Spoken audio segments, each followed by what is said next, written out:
আজকে আমরা বাংলার যে ক্লাসটা করব আমরা বাংলা ব্যাকরণে একটা গুরুত্বপূর্ণ টপিক নিয়ে আলোচনা করব আজকে। এই টপিকটা হচ্ছে ধ্বনি ও বর্ণ।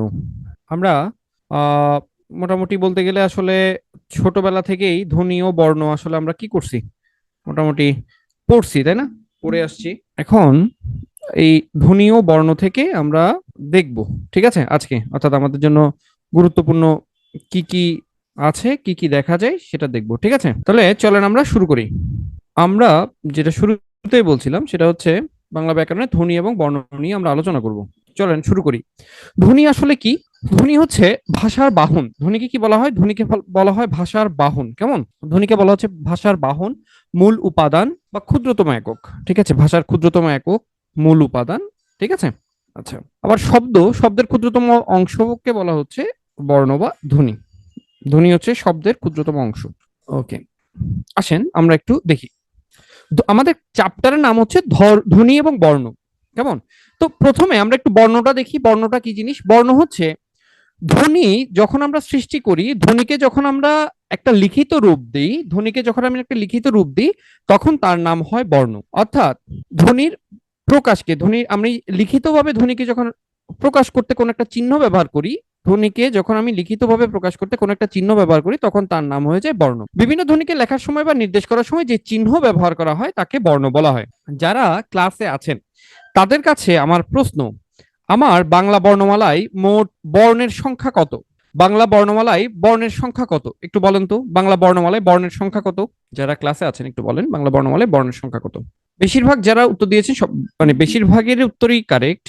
আমার বর্ণ কয়টা, বর্ণমালা কয়টা, দুটোর মধ্যে কিন্তু, দুটো কোশ্চেনের মধ্যে কিন্তু পার্থক্য আছে। আমি আপনাকে জিজ্ঞেস করেছি বর্ণ কয়টা, বর্ণমালা কয়টা জিজ্ঞেস করি নাই। আপনাকে যখন বলা হবে বাংলায় বর্ণমালা কতটি, বর্ণমালা হচ্ছে একটি। আমার বর্ণমালার নাম হচ্ছে বাংলা বর্ণমালা, আমার বর্ণমালা হচ্ছে শুধু একটা, বাংলা বর্ণমালা। কিন্তু এই যে বাংলা বর্ণমালা, এই বাংলা বর্ণমালাতে বর্ণ আছে হচ্ছে 50টি। বাংলা বর্ণমালাতে বর্ণ আছে কয়টা? 50টা। ঠিক আছে, বাংলা বর্ণমালায় বর্ণ আছে কয়টা? 50টা। বর্ণ আছে টোটাল কয়টা? 50টা। আর আমার বর্ণমালা কয়টা? বর্ণমালা হচ্ছে একটা, আমার বর্ণমালার নাম হচ্ছে বাংলা বর্ণমালা। কয়টা আছে? বর্ণমালা হচ্ছে একটি, বর্ণ হচ্ছে 50টি। বর্ণ কয়টি? 50টি। এই 50টা বর্ণকে দুই ভাগে ভাগ করেছে। একটা হচ্ছে স্বরবর্ণ। স্বরবর্ণ আছে কয়টি? স্বরবর্ণ আছে কয়টি? আমাদের স্বরবর্ণ আছে 11টি। আর ব্যঞ্জন কয়টি আছে? ব্যঞ্জন আছে 39টি। 39 আর 11 মিলে কয়টা হয়? 39 আর 11 মিলে 50। এই 50টা হচ্ছে টোটাল বর্ণ। বর্ণগুলোকে দুই ভাগে ভাগ করেছে, একটা হচ্ছে স্বরবর্ণ আর একটা হচ্ছে ব্যঞ্জন বর্ণ। স্বরবর্ণ 11টি, ব্যঞ্জন বর্ণ 39টি, মোট বর্ণ হচ্ছে 50টি। এবং আমার বর্ণমালা, এগুলো সবগুলো স্বরবর্ণ ব্যঞ্জন বর্ণ সবগুলো নিয়ে যেটা গঠিত হয়েছে সেটার নাম হচ্ছে বর্ণমালা। সে বর্ণমালা আছে একটি। এখন আপনাদের কাছে আমার প্রশ্ন, যদি পরীক্ষাতে বাংলা বর্ণমালা কয়টি আসে, আমরা কি উত্তর করব? বাংলা বর্ণমালা কয়টি আসলে আমরা কি উত্তর করব বলেন তো? বাংলা বর্ণমালা কয়টি? একটু প্লিজ সবাই একটু উত্তর করি। আমরা বাংলা বর্ণমালা আছে কয়টি? একটি। বাংলা বর্ণমালা কি? একটি। আমি মানে সবার আমার সঠিক আনসারটা লাগবে। বাংলা বর্ণমালা আছে একটি। গুড। ওকে। স্বরবর্ণ আছে কয়টি? স্বরবর্ণ কয়টি বলেন তো? স্বরবর্ণ এগুলো কিন্তু প্রায়শ পরীক্ষাতে দিয়ে দেয়। স্বরবর্ণ কয়টি? 11টি। স্বরবর্ণ কয়টি? 11টি। স্বরবর্ণ কয়টি? 11টি। Very good. ব্যঞ্জন বর্ণ কয়টি? ব্যঞ্জন বর্ণ কয়টি? 39টি। তাহলে আমরা বর্ণ চ্যাপ্টারটা থেকে, আমাদের ধ্বনি ও বর্ণ যে আলোচনা, ধ্বনি এবং বর্ণ আলোচনার বর্ণ পোর্শনটা থেকে আমরা একটা গুরুত্বপূর্ণ তিনটা তথ্য আমরা জেনে নিলাম, যেগুলো যে কোনো সময় যে কোনো পরীক্ষাতে আসতে পারে। ঠিক আছে? তাহলে বর্ণ কাকে বলে? বর্ণ বলে ধ্বনি নির্দেশক চিহ্নকে। ধ্বনি নির্দেশক চিহ্নকে, অর্থাৎ যে চিহ্ন দ্বারা ধ্বনিকে প্রকাশ করা হয় লিখিতভাবে, সেটাকে বলা হচ্ছে বর্ণ। সেই বর্ণ টোটাল আমার বাংলা বর্ণমালায় টোটাল বর্ণ আছে 50টি, যার মধ্যে স্বরবর্ণ আছে 11টি, ব্যঞ্জন বর্ণ আছে 39টি। ওকে, এবার বর্ণ দেখতে গেলে, মানে বর্ণর বিষয় যখন আসছে, বর্ণর বিষয় অটোমেটিক আমার কয়েকটা বিষয় চলে আসে। তার মধ্যে একটা হচ্ছে অক্ষর। আমার একটা বিষয় চলে আসে, সেটা হচ্ছে অক্ষর। তাহলে চলেন আমরা অক্ষর কি সেটা একটু দেখে নিই। অক্ষর কি? অক্ষর হচ্ছে বাকযন্ত্রের, আমার যে বাকযন্ত্র আছে, বাকযন্ত্রের স্বল্পতম প্রয়াসে উচ্চারিত ধ্বনি বা ধ্বনিগুচ্ছ। স্বল্পতম প্রয়াসে উচ্চারিত ধ্বনি বা ধ্বনিগুচ্ছ, অথবা নিঃশ্বাসের স্বল্পতম প্রয়াসে উচ্চারিত ধ্বনি বা ধ্বনিগুচ্ছকে আমরা কি বলতে পারি? অক্ষর বলতে পারি। ঠিক আছে? আবার অক্ষর উচ্চারণের যে কাল, বা অক্ষর উচ্চারণের যে কাল সেটাকে আবার মাত্রা বলে, ওটা অন্য বিষয়, আমি আগে অক্ষরে থাকি। তাহলে অক্ষর কি? অক্ষর হচ্ছে বাকযন্ত্রের স্বল্পতম প্রয়াসে উচ্চারিত ধ্বনি বা ধ্বনিগুচ্ছ। যেমন অক্ষর কি দেখি আমরা, কোন শব্দের যতটুকু অংশ, কোন শব্দের যতটুকু অংশ এক টানে বা এক ঝোঁকে উচ্চারিত হয় তাকে বাংলা ভাষায় কি বলে? অক্ষর বলে। আরো সহজভাবে বললে, কোন শব্দ উচ্চারণের সময় আমরা সেই শব্দকে কি করি? ভেঙে ফেলি, ভেঙে ভেঙে উচ্চারণ করি, যে সিলেবল, আমরা ইংরেজিতে যেটাকে বলতাম সিলেবল, আমরা বলি না অনেক সময়, এই তুমি সিলেবল ভাগ করে করে বানান করো না, এই যে সিলেবল যেটা, এটাকে আসলে বলা হচ্ছে কি? অক্ষর। তাহলে এই যে আমরা সেই শব্দকে ভেঙে উচ্চারণ করি, উচ্চারণের এই ভাঙ অংশটিকে কি বলা হয়? অক্ষর বলা হয়। যেমন আমরা যদি বলি আকাশ, আকাশ শব্দটা যদি বলি, তাহলে আমি ভেঙে উচ্চারণ করলে কি হবে? আকাশ, আকাশ। তাহলে এখানে উচ্চারণ কয়টা অক্ষর আছে? এখানে অক্ষর আছে দুইটা। এখানে অক্ষর আছে কয়টা? দুইটা। কারণ আমি স্বল্পতম প্রয়াস উচ্চারণ করছি এরপর হচ্ছে কাশ, ঠিক আছে? ওকে। এখন একটা বিষয়, পরীক্ষাতে যখন একটু অপেক্ষাকৃত বড় শব্দ চলে আসে বা ছোট শব্দ যদি আমি বলি, যদি চলে আসে, এখন আকাশ শব্দটাকে আকাশ এভাবে ভেঙে উচ্চারণ করলে প্রশ্ন আসবে এভাবে করে, এই শব্দটাতে আকাশ শব্দটিতে কয়টা অক্ষর আছে? এরকম একটা প্রশ্ন মনে করেন পরীক্ষাতে চলে আসলো। এখন আকাশ শব্দটাতে কয়টা অক্ষর আছে এটা আমার জানতে তো কি করতে হবে? আকাশ এভাবে করে ভাঙতে হবে। এখন সব সময় তো আমার সব ভাঙা সঠিক নাও হইতে পারে, ঠিক আছে? আবার পরীক্ষার অনেক সময় আমরা প্রেসারে থাকি, এটার জন্য একটা শর্ট টেকনিক আছে আকাশ শব্দটা ভাঙার। এই আকাশ শব্দ মানে অক্ষর কয়টা সেটা জানার যে টেকনিকটা, এই টেকনিকটা শেখার জন্য আমাদের যেটা করতে হবে সেটা হচ্ছে আমাদের ভাওয়েল চিনতে হবে। ইংরেজিতে ভাওয়েল কয়টা আছে বলেন তো? ইংরেজিতে ভাওয়েল কয়টা আছে এবং সেগুলো কি কি? ইংরেজিতে ভাওয়েল কয়টা আছে এবং সেগুলো কি কি বলেন তো? পাঁচটা। ভাওয়েল হচ্ছে পাঁচটা। সে পাঁচটা কি কি? এ, ই, আই, ও এবং ইউ। এই পাঁচটা না? এ, ই, আই, ও এবং ইউ। ঠিক আছে তো? আমি তো মিথ্যা বলি নাই, সঠিক তো? ওকে। আমরা ইংরেজির এই ভাওয়েল গুলা অক্ষর নির্ণয়ের ক্ষেত্রে কাজে লাগাইতে পারি। কিভাবে? চলেন আমরা একটু দেখি। আমরা সবাই তো কম বেশি টেক্সট করি বন্ধুদেরকে, তাই না? করি না? এই যে আমরা লিখি, মনে করেন বন্ধু কেমন আছো, এভাবে করে লিখি না? বন্ধু কেমন আছো বাংলাতে না লিখে বাংলিশে কিভাবে লিখি? যারা মোটামুটি ভালো লিখে তারা লিখে বিও এন্ড ডিইউ বন্ধু, অথবা ডিএইচইউ বন্ধু। আর যারা একটু টাকলা টাইপের ভাষা লিখতে পছন্দ করে তারা এভাবে লিখে BANDU বান্ডু। যেটাই হোক সে বন্ধুকেই বুঝাতে চাচ্ছে আর কি, কেমন লিখতেছে। এই যে আপনার অক্ষর যখন কি করবে, অক্ষর যখন আপনার কাছ থেকে চাইবে এটাতে কয়টা অক্ষর আছে, আপনি যেটা করতে পারেন, এই যে শব্দটা আছে শব্দটাকে আমি বাংলিশ করতে পারেন। বাংলিশ, আকাশকে বাংলিশ করলে কিভাবে হবে? AKASH, এটাই তো আকাশ, তাই না? আচ্ছা, এই যে আকাশকে আমরা ইংরেজিতে লিখলাম, মানে বাংলিশে ইংরেজি করে লিখলাম, এখানে দেখেন তো ভাওয়েল কয়টা আছে? আকাশ শব্দে ভাওয়েল কয়টা আছে বলেন তো? আকাশ শব্দে ভাওয়েল কয়টা আছে? এখানে এখানে দেখেন এখানে কয়টা? দুইটা না? ভাওয়েল কয়টা? দুইটা কিনা? দুইটা। তাহলে আকাশ শব্দে কয়টা অক্ষর? দুইটা অক্ষরে, যে এখন আকাশ দুইটা। পাইছি কি পাই নাই? তাহলে দেখেন আমরা যতটা ভাওয়েল থাকবে ততটা অক্ষর, যতটা ভাওয়েল থাকবে ততটা অক্ষর, ঠিক আছে? যেমন বন্ধু শব্দে যদি আপনাকে বলা হয় বন্ধু শব্দে কয়টা অক্ষর আছে, তাহলে দেখেন এখানে ভাওয়েল কয়টা আছে? একটা, দুইটা। ভাওয়েল কয়টা? বন্ধু শব্দে ভাওয়েল কয়টা আছে? দুইটা। দুইটা না? দুইটা। তাহলে বন্ধু শব্দে অক্ষর কয়টা হবে? দুইটা। আমি কি বুঝে দিতে পারছি নাকি পারি নাই? অক্ষর কিভাবে নির্ণয় করবেন সংক্ষেপে, এটা শর্টকাট টেকনিকে অক্ষর কিভাবে নির্ণয় করবো আমরা কি বুঝতে পারছি? শর্টকাট টেকনিকে অক্ষর নির্ণয় করার ওয়েটা কি আমরা বুঝতে পেরেছি? একটু কষ্ট করে বলা যাবে? গোসা মানে আপনার টেনশন করলে, মানে কি বলে, মাইন্ড করলে বলার দরকার নেই, মাইন্ড না করলে কি বলা যাবে? কয়টা আছে পারতে আমরা বুঝলাম কিনা যে অক্ষর কিভাবে মানে আসলে নির্ণয় করতে হবে? ওকে। তাহলে এবার দেখেন, এটা গেল। এখন আসেন তাহলে আমরা আরেকটু দেখি আমরা অক্ষর, অন্ততপক্ষে আজকে যে ক্লাসটা করছি আমরা এই ক্লাসের মধ্যে আমরা আসলে কি করব, অক্ষরটা নির্ণয় করা শিখবো। এখন অক্ষর কত প্রকার? অক্ষর আসলে দুই ভাবে হইতে পারে, দুই প্রকার হইতে পারে। অক্ষর কত প্রকার হইতে পারে? দুই প্রকার। একটা হচ্ছে স্বরান্ত অক্ষর, একটা হচ্ছে ব্যঞ্জনান্ত অক্ষর। স্বরান্ত অক্ষর কি? যে অক্ষর শেষে স্বর থাকে, যে অক্ষর শেষে স্বর থাকে, ঠিক আছে? যেমন দেখেন যে আহ, যে সকল অক্ষরের শেষে স্বরধ্বনি উচ্চারিত হয়, যে সকল অক্ষরের শেষে স্বরধ্বনি উচ্চারিত হয় তাকে স্বরান্ত অক্ষর বলে। যেমন আশা, আশ যোগ আ, তাহলে দেখেন এখানে শেষে কি উচ্চারিত হচ্ছে, তার মানে এটা স্বরান্ত অক্ষর। শেষে যদি স্বর উচ্চারিত হয় সেটা স্বরান্ত অক্ষর। শেষে যদি, যেমন শীতল, শীতল, ল উচ্চারিত হচ্ছে, লটা কিন্তু কি না, স্বর নয়, ব্যঞ্জন। তাহলে যদি ব্যঞ্জন উচ্চারিত হয় তখন সেটাকে ব্যঞ্জনান্ত অক্ষর। ব্যঞ্জনান্ত অক্ষরের অপর নাম হচ্ছে ক্লোজ সিলেবল বা বদ্ধাক্ষর, ঠিক আছে? আচ্ছা, যদি শব্দের মধ্যে এক জায়গাতে দুইটা ভাওয়াল আসে তাহলে কিভাবে নির্ণয় করবো? ভেরি গুড কোশ্চেন, এটার উত্তর স্লাইডে আছে, আমরা একটু থাকি তাহলে আনসার পেয়ে যাবো, কেমন? আচ্ছা, তাহলে দেখেন যে অক্ষরগুলো শেষে ব্যঞ্জন ধ্বনি উচ্চারিত হয় তাকে ব্যঞ্জনান্ত অক্ষর বা কি বলে বদ্ধাক্ষর বলে, আর যেগুলো হচ্ছে স্বর উচ্চারিত হয় তাকে ওপেন সিলেবল বা মুক্তাক্ষর বলে। বলেন অক্ষর দুই প্রকার, এগুলো কি বুঝা গেল কিনা? অক্ষর দুই প্রকার, একটা হচ্ছে স্বরান্ত, একটা হচ্ছে ব্যঞ্জনান্ত। বুঝতে পারছি? Is it clear?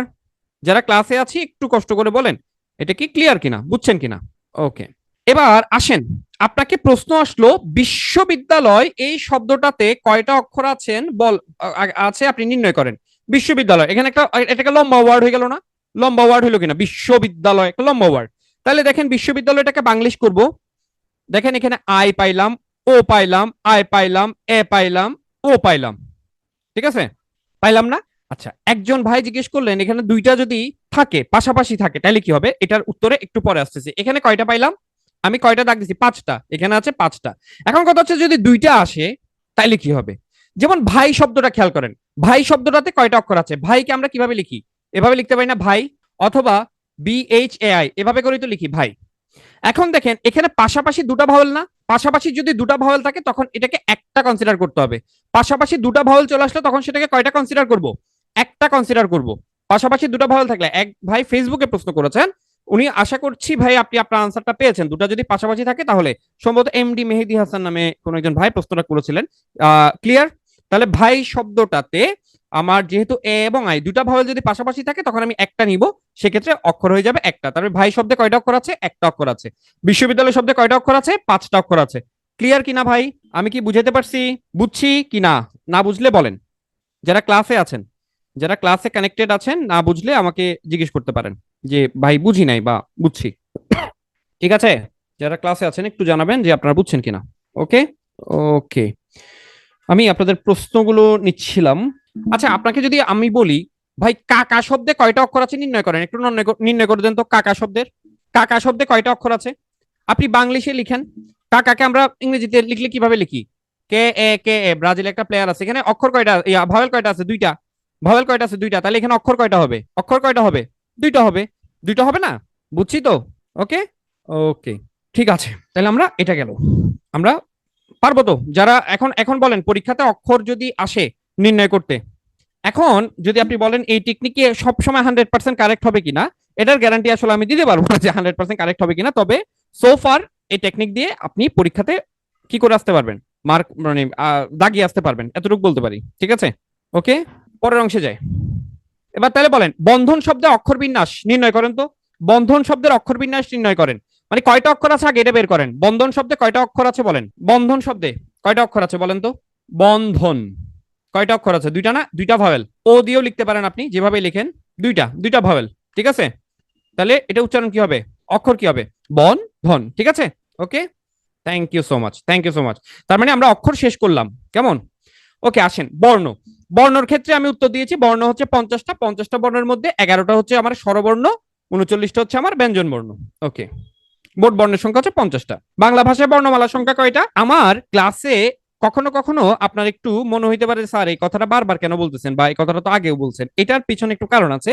কারণ আমি সাধারণত যেটা করি আমার ক্লাসে, আমি একটা ইয়েতে বিশ্বাস করি যে আমার ক্লাসেই 70% পড়া শেষ হইতে হবে। তাহলে আমার বাংলা বর্ণমালার সংখ্যা কত এটা আমি অলরেডি পড়াই ফেলছি। তাহলে উত্তর করেন বাংলা বর্ণমালার সংখ্যা কয়টা? আপনি এবার উত্তর দেন বাংলা বর্ণমালার সংখ্যা কয়টা। তাহলে বলেন আপনি বাংলা বর্ণমালার সংখ্যা কয়টা, এটা আমার ক্লাসে পর্যন্ত না হলো 5বার শুনছেন। তাহলে যে কথাটা আপনি 5বার একটা ক্লাসে শুনছেন, ওই কোশ্চেনটা যদি পরীক্ষাতে আসে তাহলে কি আপনার ভুল হওয়ার সম্ভাবনা থাকবে? আশা করছি থাকবে না। ঠিক আছে, আশা করছি আপনারা পারবেন। ওকে, আসেন বাংলা বর্ণমালা। আমার বর্ণমালার নাম হচ্ছে কি? বর্ণমালা, বাংলা বর্ণমালা। দেখেন প্রায় 2500 বছর আগে উপমহাদেশে ব্রাহ্মী লিপির জন্ম হয়। কোন লিপির? ব্রাহ্মী লিপির জন্ম হয়। বাংলা লিপির উদ্ভব হয় ব্রাহ্মী লিপি হতে। ব্রাহ্মী লিপি পূর্ব ভারতীয় শাখা 10ম শতক নাগাদ কুটিল লিপি। ব্রাহ্মী লিপি পূর্ব ভারতীয় শাখা কুটিল লিপি নামে হচ্ছে কি পরিচিতি লাভ করে। ব্রাহ্মী লিপিটা পরবর্তী কুটিল লিপি নামে ইয়া করে। বাংলা লিপি হচ্ছে কুটিল লিপির বিবর্তিত রূপ। বাংলা বর্ণমালা স্থায়ী রূপ লাভ করে ঈশ্বরচন্দ্র বিদ্যাসাগরের দ্বারা। আমরা যখন সাহিত্য ক্লাস করব তখন বুঝতে পারবো ঈশ্বরচন্দ্র বিদ্যাসাগরের দ্বারা কেন আসলে আপনার হচ্ছে কি স্থায়ী রূপ লাভ করে। কেমন? ধ্বনি এবং বর্ণের আসলে সম্পর্কটা কি আমরা দেখি। ধ্বনি এবং বর্ণের সম্পর্কটা কি? ধ্বনি হচ্ছে আমরা মৌখিক রূপ, অর্থাৎ ধ্বনি হচ্ছে আমি বাকযন্ত্র দ্বারা সৃষ্টি করি। ধ্বনিটা আমি বাকযন্ত্র দ্বারা সৃষ্টি করি। এবং বর্ণ হচ্ছে আমি যেটা সৃষ্টি করেছি এটা যদি আমি লিখিত রূপ দিতে চাই তখন আমার দরকার হবে এটা। তার মানে ধ্বনি হচ্ছে মৌখিক রূপ, বর্ণ হচ্ছে লৈখিক রূপ। ধ্বনি হচ্ছে মৌখিক রূপ, বর্ণ হচ্ছে লৈখিক রূপ। ধ্বনি দৃশ্যমান নয় কিন্তু বর্ণ দৃশ্যমান। ধ্বনি দৃশ্যমান নয় কিন্তু বর্ণ হচ্ছে দৃশ্যমান। আমাকে একটু বলেন, স্বরবর্ণ বলেছি, ধ্বনি বলি নাই। স্বরবর্ণ কয়টা? স্বরবর্ণ কয়টা? স্বরবর্ণ হচ্ছে 11টা। স্বরবর্ণ ছিল বর্ণ, স্বরবর্ণ ছিল কয়টা? 11টা। কিন্তু স্বরধ্বনি, স্বরবর্ণ বলি নাই কিন্তু এখানে বলছি স্বরধ্বনি কয়টি? 7টি। স্বরবর্ণ 11টি কিন্তু মৌলিক স্বরধ্বনি হচ্ছে 7টি। ব্যঞ্জন বর্ণ 39টি, ব্যঞ্জন বর্ণ 39টি কিন্তু ব্যঞ্জন ধ্বনি, ব্যঞ্জন ধ্বনি, ব্যঞ্জন ধ্বনি হচ্ছে কয়টা? 30টা। ব্যঞ্জন ধ্বনি হচ্ছে কয়টা? 30টা। তাহলে আমাকে আপনার যদি একটা প্রশ্ন আসে, বাংলা বর্ণমালায় মোট ধ্বনি কতটি? বাংলা বর্ণমালায় মোট ধ্বনি, বর্ণ বলে নাই, বর্ণ বলে নাই, মোট ধ্বনি বলেছে। মোট মানে হচ্ছে স্বর এবং ব্যঞ্জন মিলিয়ে, মোট হচ্ছে স্বর এবং ব্যঞ্জন মিলিয়ে। তাহলে কয়টি হবে? স্বর ব্যঞ্জন মিলিয়ে কয়টি হবে? 37টি। ব্রিলিয়ান্ট। আমার বাংলা বর্ণমালায়, বাংলা বর্ণমালায় মোট ধ্বনি হবে 37টি কিন্তু মোট বর্ণ হচ্ছে 50টি। পরীক্ষার হলে আসলে আমার কাছে ধ্বনি চাইছে নাকি বর্ণ চাইছে এটা দেখে আনসার করা লাগবে, কেমন? এখন প্রশ্ন বলেছে বাংলা বর্ণমালায় মোট ধ্বনি কয়টি? অপশন নাম্বার 1-এ দিয়েছে, অপশন নাম্বার 1-এ দিয়েছে 50। আপনি অতি উত্তেজনায় দাগিয়ে ফেলেছেন 50, কিন্তু আপনার কাছে তো বর্ণ চাই নাই, আপনার কাছে চেয়েছে মোট ধ্বনি কয়টি। আমি কি বুঝাতে পারছি কিনা? তাহলে আমি যখন কোশ্চেনের আনসার করব তখন কোশ্চেনটা ভালো করে পড়ে 4টা অপশন বুঝে আনসার করতে হবে। আপনি যখন প্রশ্ন আসবে বাংলা বর্ণমালায় ধ্বনি কয়টি, 1 নম্বর অপশনে থাকবে 50। এটা হচ্ছে কোশ্চেনের ট্র্যাপ, যে ট্র্যাপে যিনি প্রশ্নকর্তা উনি আপনাকে ফেলতে চাইবেন। এবং ঘ নম্বর মানে ডি নম্বর অপশনে থাকবে 37। এখন স্বাভাবিকভাবেই আপনি বাংলা বর্ণমালায় মানে আপনি হচ্ছে কি ওই যে মোট এদিকে হচ্ছে ধ্বনি আর চিন্তায় আপনার মাথায় নাও আসতে পারে, আপনি 50 থেকে ধাম করে 50 আনসার করবেন, ঠিক আছে? এটা করা যাবে না, কেমন? আমি কি বুঝাতে পারছি? এটা দুই জিনিস। স্বরধ্বনি হচ্ছে দেখেন 7টি, ব্যঞ্জন ধ্বনি হচ্ছে 30টি। স্বরধ্বনি কোনগুলা? এগুলো এখানে দেওয়া আছে, ই, এ, আ, আ, অ, ও এবং উ, ঠিক আছে? এগুলো হচ্ছে মৌলিক স্বরধ্বনি। আর মৌলিক ব্যঞ্জন ধ্বনি যে 30টা আছে, এই 30টা এখানে দেখেন, প, ফ, ব, ভ, এগুলো হচ্ছে মৌলিক ব্যঞ্জন ধ্বনি 30টা এখানে দেওয়া আছে, কেমন? এখানে কি আছে? এগুলা দেওয়া আছে, কেমন? ঠিক আছে, ওকে, ক্লিয়ার তো? আমরা যারা ক্লাসে আছি, যারা ক্লাসে আছি তারা বুঝেছি তো আমার বর্ণ বললে আনসার কি হবে, ধ্বনি বললে আনসার কি হবে। ওকে, তাহলে গেল স্বরধ্বনি ব্যঞ্জন ধ্বনি গেল। তাহলে আমার যদি মোট ধ্বনি বলে কয়টা হবে? 37টা হবে। মোট ধ্বনি বললে কয়টা হবে? 37টা হবে। স্বরধ্বনি দেখেন, স্বরধ্বনি জিনিসটা কি আমরা দেখি, স্বরবর্ণ তো দেখেছি, আমরা এবার স্বরধ্বনি কি। ফুসফুস তাড়িত বাতাস বেরিয়ে যেতে মুখ বিবরের কোথাও কোনো প্রকার বাধাপ্রাপ্ত হয় না যে ধ্বনি, সেটাকে বলা হচ্ছে স্বরধ্বনি। অর্থাৎ যে সকল ধ্বনি ফুসফুস তাড়িত বাতাস মানে ফুসফুস থেকে যে বাতাসগুলো আসে, সে বাতাসগুলো যে ধ্বনি উচ্চারণের সময় মুখ বিবরের কোথাও কোনো বাধাপ্রাপ্ত হয় না, সেটাকে বলা হচ্ছে স্বরধ্বনি। এবং মোস্ট ইম্পর্টেন্ট, স্বরধ্বনি উচ্চারণ হইতে কারো সাহায্যের দরকার হয় না। স্বরধ্বনি উচ্চারিত হইতে কারো সাহায্যের কি হয় না? প্রয়োজন হয় না, বা কারো সাহায্য লাগে না।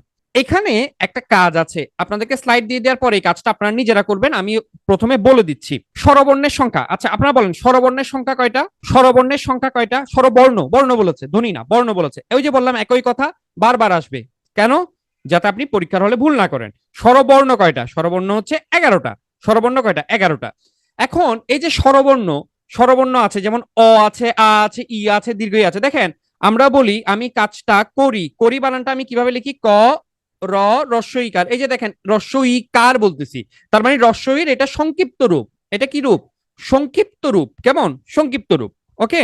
আচ্ছা, তাহলে দেখেন এই যে আমি বলেছি পূর্ণ মাত্রা, এই যে পূর্ণ, এই যে প দীর্ঘ উকার, তাহলে এটা কি? দীর্ঘ উকার। উ দীর্ঘ উর সংক্ষিপ্ত রূপ। তাহলে বাংলা বর্ণমালায় যে 11টা বর্ণ আছে, বাংলা বর্ণমালায় যে 11টা বর্ণ আছে, এগুলার সংক্ষিপ্ত রূপ আছে একটা ছাড়া। বাংলা কোন বর্ণটার সংক্ষিপ্ত কোনো রূপ নাই বলেন তো? আ বর্ণের সংক্ষিপ্ত রূপ আমরা জানি, যেমন এই যে করা, র এর সাথে আমি আকার যুক্ত করছি, এই যে আকার, এটা হচ্ছে স্বরবর্ণের সংক্ষিপ্ত রূপ। তাহলে বাংলা প্রত্যেকটা বাংলা স্বরধ্বনিগুলো, স্বরবর্ণগুলোর মধ্যে, স্বরবর্ণগুলোর মধ্যে আমার হচ্ছে কি আছে? আপনার প্রত্যেকটারই সংক্ষিপ্ত রূপ আছে একটা ছাড়া, যেটা নাই সেটা কোনটা? অ, স্বর অ। এই স্বর অ এটার কোনো কি নাই? সংক্ষিপ্ত রূপ নাই। এটাকে বলা হয় নীলিন বর্ণ। এটাকে বলা হয় কি বর্ণ? নীলিন বর্ণ। এটাকে কি বলা হয়? স্বরকে কি বলা হয়? এটার কোনো সংক্ষিপ্ত রূপ নাই, এটাকে কি বলা হয়? নীলিন বর্ণ বলা হয়। কি বর্ণ বলা হয়? নীলিন বর্ণ বলা হয়। তাহলে নীলিন বর্ণ কোনটা? স্বর অ। স্বর হচ্ছে নীলিন বর্ণ। কেমন? স্বর হচ্ছে নীলিন বর্ণ। তাহলে বলেন তো স্বরবর্ণের সংক্ষিপ্ত রূপকে কি বলে? এই যে আকার, ইকার, দীর্ঘ ইকার, হ্রস্ব ইকার। তাহলে স্বরবর্ণ সংক্ষিপ্ত রূপকে আমরা কি বলবো? কার বলবো। স্বরবর্ণ সংক্ষিপ্ত রূপকে আমরা কি বলবো? কার বলবো। স্বরবর্ণ সংক্ষিপ্ত রূপকে আমরা কি বলবো? কার বলবো। তাহলে স্বরবর্ণের সংক্ষিপ্ত রূপকে আমরা কি বলতেছি? কার বলতেছি। কেমন? ওকে। তাহলে আমরা একটা জিনিস খেয়াল করি, আমার বাংলা বর্ণমালায় স্বরবর্ণের সংখ্যা হচ্ছে 11টা। এই 11টা বর্ণের মধ্যে 10টা বর্ণেরই কি আছে? সংক্ষিপ্ত রূপ বা কি আছে? কার চিহ্ন আছে। একটা বর্ণের যে কার চিহ্ন নাই, সে বর্ণটাকে আমরা বলতেছি নীলিন বর্ণ। এখন যদি প্রশ্ন আসে বাংলা বর্ণমালায় নীলিন বর্ণ কোনটি, উত্তর কি হবে? যারা আছেন একটু বলবেন, বাংলা বর্ণমালায় নীলিন বর্ণ যেটা, নীলিন বর্ণ বলতে আমরা আসলে কোন বর্ণটাকে বুঝাবো? কোন বর্ণটাকে নীলিন বর্ণ বলবো? যারা ক্লাসে আছেন একটু উত্তর দিবেন। অ। Very good, brilliant. তাহলে স্বর অকে আমরা কি বলবো? নীলিন বর্ণ বলবো। কি বলবো? এটাকে নীলিন বর্ণ বলবো। ঠিক আছে? আচ্ছা, এবার আরেকটা গুরুত্বপূর্ণ বিষয় হচ্ছে মাত্রা। মাত্রা। এখন আমি আপনাকে একটা বলি, আমি এটা কি লিখলাম? এটা কি লিখছি? যেটা লিখছি এটা কি লিখছি? আমি লিখতে চাইছি তুমি আমার। আমি লিখতে চাইছি তুমি আমার, কিন্তু দেখেন এই যে এটা, এরপর আমি মরস্বীকার দিলাম, এখানে রস্যুকার দিলাম, এই যে এটা, এটা কি তুমি হয়েছে? এটা কি ত হয়েছে নাকি তিন হয়েছে? এটা কি ত হয়েছে নাকি তিন হয়েছে? মাত্রা হচ্ছে বর্ণের অলংকার বা বর্ণের আপনার কি বর্ণের হচ্ছে কি, দেখেন এটা হচ্ছে, আমি বর্ণের এটা কি বলতে পারবো, এটা কাপড় হিসেবে চিন্তা করা যাইতে পারে। ঠিক আছে? এই যে ত এর উপর যখন আমি এই যে এটা তিন, এটা কিন্তু তিন, এটার উপর যদি আমি মাত্রা না দিই তাহলে কিন্তু এটা তিন। এই যে আমরা অনেক সময় বলি, আমি স্যার আমি তো বাংলা যেখানে যেখানে লিখছি, আমরা এত ভালো বাংলা লিখছি, হ্যাঁ, বা মনে করেন যে আমি যেখানে লিখিত পরীক্ষা আছে, স্যার আমি এত ভালো বাংলা রচনা লিখছি, কিন্তু আমি আসলে নাম্বার পাইনি। আমি আসলে নাম্বার পাইনি। কেন নাম্বার পাইনি? এত এত ভালো, এত সুন্দর কোটেশন দিয়ে, এত এত ডেটা দিয়ে আমি আসলে লিখছি, কিন্তু আমি আসলে নাম্বার পাচ্ছি না। কেন নাম্বার পাচ্ছি না? নাম্বার না পাওয়ার পিছনে কারণ হচ্ছে ভাই এগুলা। আপনি ওই যে ইয়ার মধ্যে তো এভাবে করে লিখে তুমি লিখে চলে আসছেন, কিন্তু যিনি বাংলার খাতা দেখবেন উনি তো মাত্রাগুলো দেখবেন ভাই। উনি তো মাত্রাগুলো দেখবেন। আপনি তুমি বানানে ত এর উপর মাত্রা না দিয়ে আপনি কি লিখে লিখে আসছেন? আপনি তুমি লিখে আসছেন, তাহলে তো এটা তো হবে না। তাহলে যেটা করতে হবে সেটা হচ্ছে মাত্রা আমার কি করতে হবে? জানতে হবে। আমি বাংলা লেখার সময় মাত্রা ব্যবহার করতে হবে। যেমন মনে করেন আমরা লেখার সময় কি লিখি? দেখবেন অনেকেই আমরা ফেসবুকে পোস্ট দেওয়ার সময় আমাদের ক্লাসের, আমাদের স্কুলের ছায়েরা, ছায়েরা ভাই, এটা হচ্ছে এ, আর এটার উপর যখন মাত্রা থাকবে তখন ওইটা তর ফলা ত্র। তাহলে ছাত্র, আমি বুঝাতে চাচ্ছি ছাত্ররা, আর এখানে আমি বলছি ছায়েরা, কারণ এখানে এর উপর আমি মাত্রা দিই নাই। এর উপর মাত্রা যদি না থাকে, এর উপর কোনো মাত্রা থাকে না, এই যে দেখেন এ, এটার উপর কোনো মাত্রা নাই। তাহলে আপনিও কিন্তু যারা দেখছেন ক্লাসটা, কম বেশি সবাই বাংলা লেখার সময় দেখবেন ছাত্র বানান লিখতে গিয়ে অনেক জায়গাতে অনেক সময় ছায়ে লিখছেন। কত বড় ব্লান্ডার, কত বড় ঘটনা আপনি ঘটাই ফেলছেন, তার চিন্তা করেন। ছায়ে লিখছেন, অথচ এটাও হবে কি, উপরে মাত্রা থাকতে হবে। মাত্রা না থাকলে এটা বুঝে ছায়ে।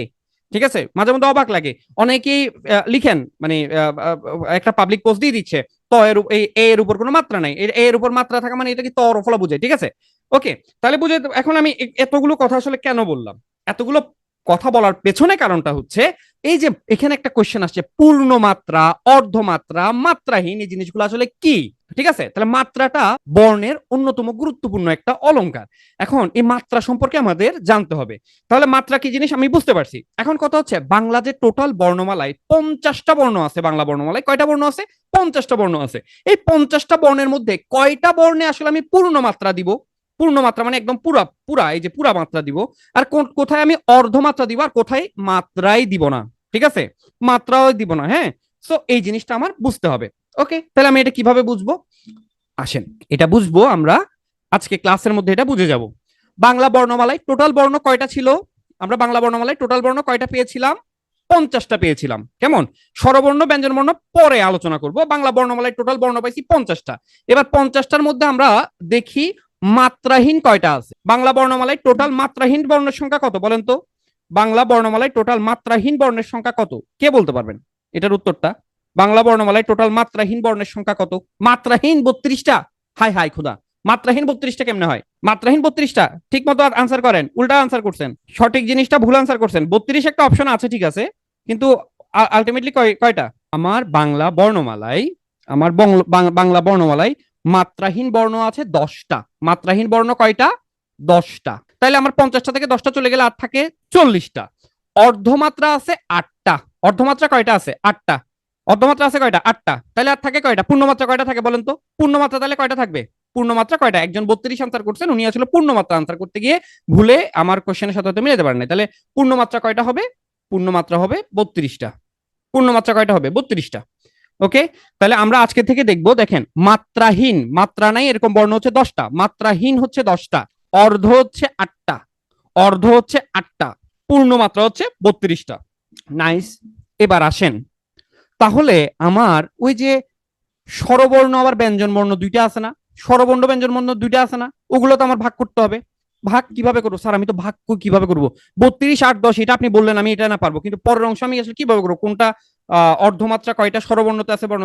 একটা কথা মনে রাখবো আমরা, এই যে রি, দেখেন, এই যে রি যেটা আছে না, এটাই হচ্ছে কেবল অর্ধমাত্রা। স্বরবর্ণে অর্ধমাত্রা আছে কেবল একটা, সেটা হচ্ছে রি। রি হচ্ছে কেবল একমাত্র অর্ধমাত্রা। তাহলে অর্ধমাত্রার ব্যঞ্জন কয়টা হবে? অর্ধমাত্রার স্বর যদি একটা হয়, অর্ধমাত্রার ব্যঞ্জন কয়টা? অর্ধমাত্রার ব্যঞ্জন কয়টা? অর্ধমাত্রার ব্যঞ্জন 7টা, কারণ 8টা থেকে একটা, অর্ধমাত্রা টোটাল হচ্ছে 8টা, এর মধ্যে স্বরবর্ণে চলে যাবে একটা রি, আর হচ্ছে অর্ধমাত্রা, তাহলে ব্যঞ্জন কয়টা হবে? 7টা। তাহলে অর্ধমাত্রা হবে 7 যোগ 1 সমান 8টা। কেমন? এবার মাত্রাহীন, মাত্রাহীন, মাত্রাহীন আপনার স্বর, মাত্রাহীন স্বর আছে 4টা, এ, ওই, ও এবং ও, এই 4টা হচ্ছে মাত্রাহীন। তাহলে মাত্রাহীন স্বর যদি 4টা হয়, ব্যঞ্জন কয়টা? মাত্রাহীন ব্যঞ্জন কয়টা? 6টা। মাত্রাহীন ব্যঞ্জন কয়টা হবে? 6টা হবে। কেমন? ওকে, তাহলে বলেন তো আমার বাংলা বর্ণমালায় কারের সংখ্যা কত? কার কয়টা? বাংলা বর্ণমালায় কার কয়টা বলেন তো? একটু আগে পড়াইছি, একটা বর্ণের শুধু কার নাই, একটা বর্ণের শুধু কার নাই, টোটাল তাহলে কার কয়টা? কার সংখ্যা হচ্ছে কয়টা? 10টা। ঠিক আছে, ওকে। আচ্ছা, বাংলা বর্ণমালায় মৌলিক স্বরধ্বনি 7টা। মৌলিক স্বরধ্বনি আমরা দেখছি না, মৌলিক ধ্বনি কয়টা দেখছি? 7টা দেখছি। মৌলিক ধ্বনিতে যাওয়ার আগে আমি তো আপনার কি পড়ায় আসছি? মৌলিক ধ্বনিতে যাওয়ার আগে আমি তো কি পড়ায় আসছি? আপনাদেরকে মাত্রা পড়ায় আসছি। তাহলে মাত্রা যেহেতু পড়ায় আসছি, মাত্রা থেকে একটু প্রশ্ন নিচ্ছি। অর্ধমাত্রার ব্যঞ্জন কয়টা? বাংলা বর্ণমালায় অর্ধমাত্রার ব্যঞ্জন কয়টা বলেন? বাংলা বর্ণমালায় অর্ধমাত্রার ব্যঞ্জন কয়টা? উত্তর করবেন। অর্ধমাত্রার ব্যঞ্জন, অর্ধমাত্রার ব্যঞ্জন কয়টা? অর্ধমাত্রা টোটাল আছেই হচ্ছে 8টা, অর্ধমাত্রার ব্যঞ্জন হচ্ছে 7, স্বর হচ্ছে কয়টা? অর্ধমাত্রা স্বর হচ্ছে কয়টা? রি বললাম না, একটা। তার মানে টোটাল অর্ধমাত্রা হচ্ছে 8টা। ওকে, আপনাকে যদি বলা হয় বাংলা বর্ণমালায় মাত্রাহীন স্বর কয়টা আছে, স্বরধ্বনি স্বরবর্ণ কয়টা আছে, মাত্রাহীন স্বরবর্ণ কয়টা? বাংলা বর্ণমালায় মাত্রাহীন স্বরবর্ণ কয়টা? মাত্রাহীন স্বরবর্ণ কয়টা? 4টাই তো ক্লাসে শিখে ফেলছি আমরা, ক্লাসে শিখে ফেলছি। মাত্রাহীন স্বরবর্ণ কয়টা? মাত্রাহীন স্বরবর্ণ হচ্ছে 4টা। তাহলে মাত্রাহীন ব্যঞ্জন বর্ণ কয়টা হবে? মাত্রাহীন ব্যঞ্জন বর্ণ কয়টা হবে? 6টা। মাত্রাহীন ব্যঞ্জন কয়টা হবে? 6টা হবে। আমার একটা প্রশ্নের উত্তর দিবেন এবার। পরীক্ষাতে যদি অর্ধমাত্রা, পূর্ণমাত্রা, মাত্রাহীন আসে, আমরা কি পারবো? অর্ধমাত্রা, মাত্রাহীন এবং পূর্ণমাত্রা যদি আসে, তাহলে কি পারবো? ওকে, আমরা ক্লাসে, আজকে ক্লাসে অন্ততপক্ষে গুরুত্বপূর্ণ দুইটা জিনিস শিখলাম কিনা? একটা হচ্ছে আমরা যে শব্দই দিবে দেখ সেটার অক্ষর নির্ণয় করা শিখবো। কিভাবে শিখবো? যে শব্দই দিবে সেটাকে আমরা কি করব? বাংলিশ করব। বাংলিশ করে আমরা কি করব? বাংলিশ করব। বাংলিশ করার পরে সেটাকে আমরা অক্ষর কয়টা আছে ভাওয়েল দেখে, অক্ষর কয়টা আছে অক্ষর নির্ণয় করব। ওকে, আচ্ছা, আচ্ছা। আর আর আর কি পারবো আমরা? আর কি পারবো? মাত্রা, কয়টা মাত্রা আছে সেটা পারবো, বর্ণের সংখ্যা কয়টা সেটা পারবো, মৌলিক ধ্বনি কয়টা আছে সেটা পারবো। ওকে, এই পড়াগুলো তো আমরা পারবো ক্লাসে, ক্লাসের থেকে তো এই পড়াগুলো শিখলাম। ঠিক আছে, এবার আসেন মৌলিক স্বরধ্বনি আমরা 7টা বললাম। এই যে এখানে আছে দেখেন, এগুলো প্রত্যেকটা কিন্তু মৌলিক, এগুলো এগুলো মৌলিক স্বরধ্বনি। এইখানের মধ্যে যে 6টা আছে, টোটাল মৌলিক স্বরধ্বনি তো 7টা। 7টার মধ্যে যে 6টা আছে, এই 6টার আছে কি আছে? মানে রূপ আছে আর কি, মানে বর্ণ আছে, যেমন অ আছে, আ আছে, এগুলো তো সবগুলো স্বরবর্ণই, আলটিমেটলি এগুলো স্বরধ্বনিও। ঠিক আছে, কিন্তু একটা আছে যেটা আসলে বর্ণ নাই, এই যে আ উচ্চারিত যেটা হয়, এটা আসলে কি নাই? এটা আসলে, এটা নির্দেশক কোনো বর্ণ নাই। আ হচ্ছে ধ্বনি জ্ঞাপক, কোনো বর্ণ নাই। আ ধ্বনির প্রবক্তা ও নামকরণ করেন 1974 সালে আব্দুল হাই। ঠিক আছে, আব্দুল হাই এটার কি করেন? নামকরণ করেন। কেমন?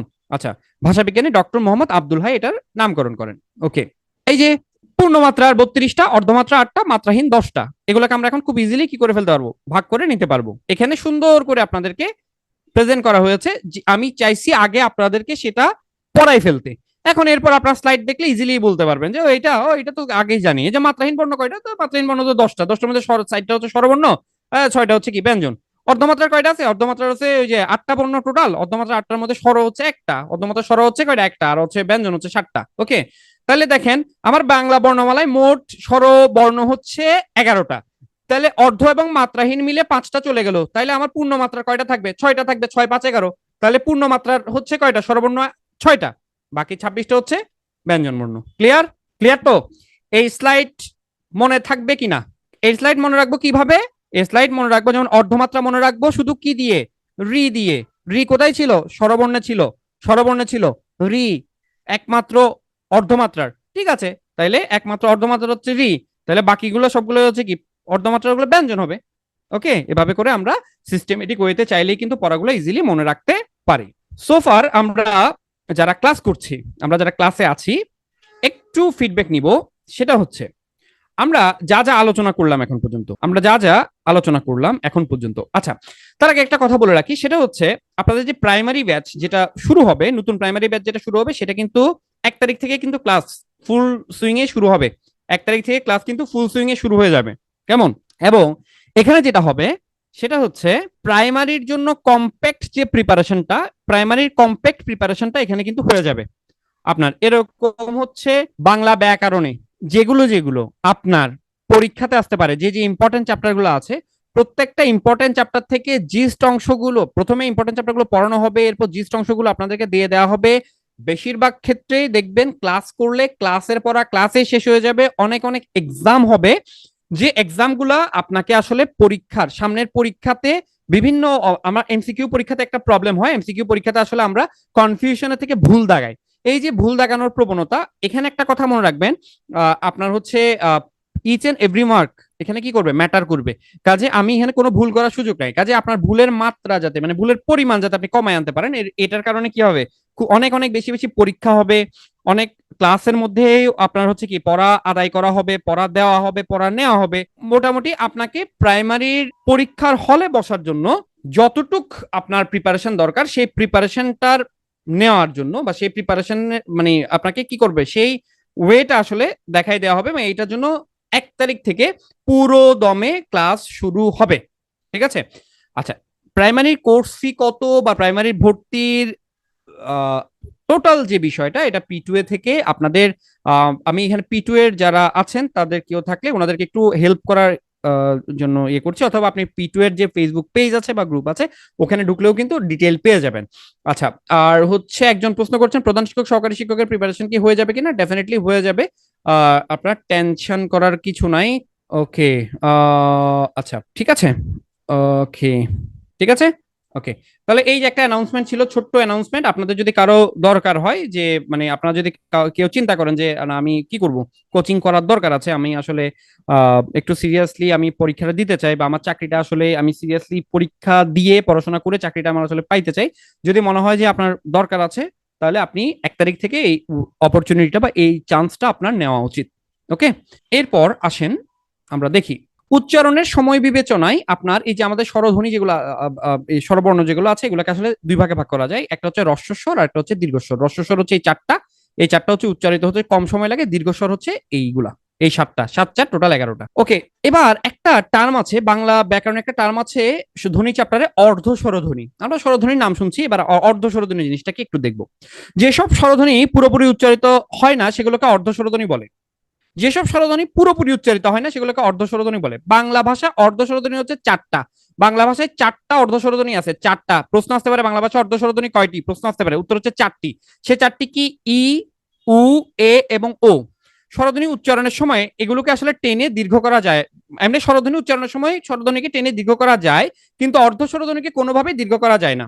আমি যদি বলি লাউ, খেয়াল করেন, লাউ, দেখেন লা, ল এর পরে আটা আমি ইচ্ছা করে অনেক বড় করতে পারতেছি, লা অনেক বড় করতে পারতেছি, কিন্তু উ, এই উ কে কিন্তু আমি চাইলেও টেনে লম্বা করতে পারছি না। তাহলে বাংলা বর্ণমালায় 4টা স্বরধ্বনি আছে যেগুলোকে আপনি চাইলেও টেনে অনেক দীর্ঘ করতে পারবেন না। সে 4টা কি? রস্বই, রস্যু, এ এবং ও। এই 4টাকে বলা হয় অর্ধ স্বরধ্বনি। এটা ছাড়া স্বর, স্বরা যেটা আছে, স্বরাকে চাইলে কিন্তু আপনি অনেক কি করতে পারবেন, স্বর আজকে আপনি চাইলে অনেক বড় করতে পারবেন, যেমন লাউ, আমি চাইলে অনেক দূর নিতে পারছি। ঠিক আছে, ওকে। তাহলে আমি কি অর্ধ স্বরধ্বনি কি বুঝতে পারছি কিনা? অর্ধ স্বরধ্বনি বুঝতে পারছি, যেমন চাই, দেখেন চাই, আমি আটা অনেকটুকু উচ্চারণ করতে পারছি, কিন্তু ইতে যাই আমার থেমে যেতে হচ্ছে। ইকে কিন্তু আমি কি করতে পারছি না, টানতে পারছি না। ইকে কিন্তু আমি কি করতে পারছি না, টানতে পারছি না। তাহলে এখানে দেখেন, এখানে 2টা স্বরধ্বনি আছে, একটা হচ্ছে আ, এই যে 2টা স্বরধ্বনি কোথায়? চয়ের পরে একটা আ আছে, এই আ। ঠিক আছে, আবার আছে কি ই।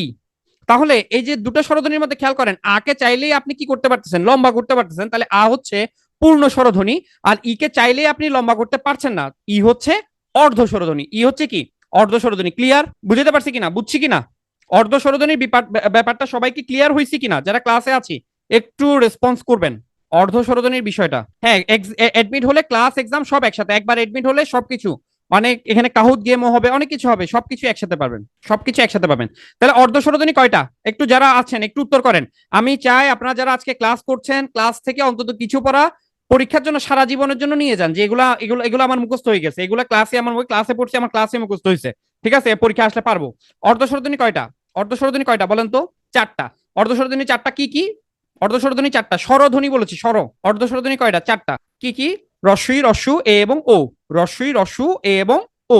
ঠিক আছে, ওকে, ঠিক আছে, ঠিক আছে, বুঝছি তো। ওকে, আচ্ছা, এইবার আসেন আমরা তাহলে পরের অংশে যেতে পারি। আপনারা যদি এটা বুঝেন তাহলে আমরা পরের অংশে যেতে পারি। দেখেন, যৌগিক স্বরধ্বনি। এবার আসেন যৌগিক, আমরা অর্ধ স্বরধ্বনি পড়ছি না, মৌলিক স্বরধ্বনি পড়ছি। মৌলিক স্বরধ্বনি পড়ছি কিনা? মৌলিক স্বরধ্বনি কয়টা বলছিলাম? 7টা বলছিলাম না? মৌলিক স্বরধ্বনি 7টা বলছিলাম কিনা? মৌলিক স্বরধ্বনি 7টা। অর্ধ স্বরধ্বনি পড়লাম 4টা। কেমন? অর্ধ স্বরধ্বনি পড়লাম কয়টা? 4টা। এবার আসেন আমরা যৌগিক স্বরধ্বনিটা দেখি। যৌগিক স্বরধ্বনি হচ্ছে 25টা। টোটাল যৌগিক স্বরধ্বনি হচ্ছে কয়টা? 25টা।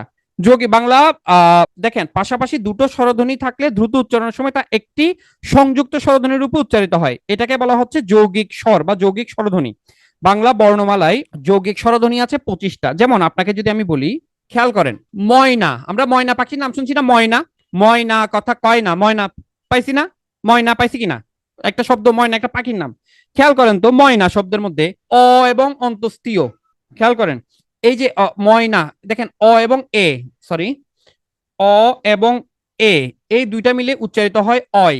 এই দুটার সম্মিলিত উচ্চারণ হচ্ছে অয়। অ এবং এ, এই দুইটা মিলে হচ্ছে অয়। এখানে দেখেন তো ময়না শব্দের মধ্যে অয় উচ্চারিত হয়েছে কিনা? ময়না, অয় না, ময়না। ঠিক আছে, যেমন যেমন মনে করেন বয়, আচ্ছা, যেমন মনে করেন জয়। জয় শব্দটা দেখেন তো, অন্তস্তীয় আছে না? অন্তস্তীয় অয়, এখানে জয়, এ দেখেন অ যোগ অন্তস্তীয় অয় না? এই অয়টা আসলে আসছে কোত্থেকে? এই অয়টা আসছে অ যোগ এ, এখান থেকে অ যোগ এ সমান অয়। তাহলে দেখেন, এই যে দুটো স্বরধ্বনি, অ একটা স্বরধ্বনি, এও একটা স্বরধ্বনি, তাহলে দুটো স্বরধ্বনি পাশাপাশি যখন কি হবে, পাশাপাশি থেকে যখন একটা দুটো স্বরধ্বনি থাকলে দ্রুত উচ্চারণের সময়, হ্যাঁ, যখন তা সংযুক্ত স্বরধ্বনির রূপে যখন উচ্চারিত হয় তখন সেটাকে কি বলা হয়? যৌগিক স্বরধ্বনি বলে। এরকম এরকম এই যে অয়, ঠিক আছে, অ, অ, ও, অ, ঠিক আছে, তারপর হচ্ছে মনে করে আই, আও, আই, আও, এরকম টোটাল 25টা আছে। টোটাল কয়টা আছে? টোটাল 25টা আছে। এই কারণে যৌগিক স্বরধ্বনি বলতেছে 25টা। আপনারা যেটা জানতে হবে সেটা হচ্ছে যৌগিক স্বরধ্বনি কয়টা? 25টা। কিন্তু খেয়াল করে দেখেন, এই যে অয় বলতেছি আমরা, এই যে অয় বলতেছি, অ অন্তস্তীয় অয়, এটা রিলেটেড কোনো বর্ণ কি আছে? অয় তো এটা ধ্বনি, অয় তো হচ্ছে ধ্বনি উচ্চারণ হচ্ছে, এটার কি কোনো বর্ণ আপনি দেখেছেন? অয় এরকম কোনো বর্ণ কি আপনি দেখেছেন? দেখেন নাই, দেখেন নাই। অয় এরকম কোনো বর্ণ কি আমরা দেখেছি? দেখি নাই। দেখেছি কি? দেখি নাই। কিন্তু দেখেন, আমরা যখন বলবো, যখন খেয়াল করেন, ওই যখন বলবো, ওই, ওই যখন বলবো, ওই তখন কি হয় দেখেন, ও যোগ রস্যই, ওই, পাইছেন কিনা? ও যোগ রস্যই, তাহলে আমরা এই বর্ণটাকে দেখছি কিনা? এই যে ওই বর্ণটা, এটা কিন্তু ও এবং রস্যই দুইটা মিলে, তার মানে ওইটা একটা স্বরধ্বনি, আবার সেটা একটা বর্ণতেও আছে। এই কারণে বলা হয় যৌগিক স্বরজ্ঞাপক বর্ণ হচ্ছে দুইটা। যৌগিক স্বরজ্ঞাপক বর্ণ হচ্ছে দুইটা, মানে যৌগিক স্বরবর্ণ হচ্ছে দুইটা। যৌগিক স্বরবর্ণ দুইটা, কি কি? ও এবং ও। ও বলতে কি বোঝায়? ও এবং ও। ও যোগ হচ্ছে কি রস্যু, এই দুইটা মিলে হচ্ছে কি ও। তাহলে দেখেন, ও এবং রস্যু এটা মিলে হচ্ছে ও। এটা আবার বর্ণ আছে না? বর্ণ আছে।